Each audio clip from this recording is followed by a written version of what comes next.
हैदराबाद में रात गई बारिश के बाद गलियां ताहाल नदी नालों का मंजर पेश कर रही हैं। मसरूफ सड़कों समेत दीगर मकामात पर पानी खड़ा हो जाने से गाड़ियां बंद हो गईं, जिससे शहरियों को परेशानी का सामना है। इस पर हम बात करते हैं डॉन न्यूज़ के रिपोर्टर राशिद शेख से। राशिद, आप हमें बताइएगा, जिला इंतजामिया किस हद तक मुतहदिक नजर आ रही है आपको अब सारी सूरत हाल को काबू करने के लिए?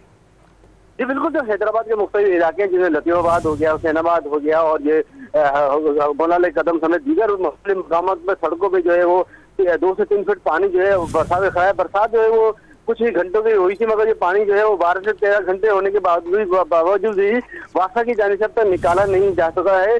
हमारे वासा इंतजामिया से बात हुई तो उनका ये कहना है कि बिजली की लोड शेडिंग और बिजली बंद होने की सबब जो है पानी की निकासी नहीं हो सकी है, जिसकी वजह से जो है मुख्तलिफ सड़कों पे और चौराहों पे गलियों में पानी खड़ा है। जैसे ये जो है हेस्को की जानिब से बिजली बहाल की जाएगी, पानी की निकासी शुरू कर दी जाएगी। इस वक्त जो है ये हाल ये है कि जो मुसाफिर गाड़ियां समेत जो पैदल चलने वाले जो है वो मुश्किलात का शिकार हैं। जी राशिद शेख, बहुत शुक्रिया, आप हमें अपडेट कर रहे थे।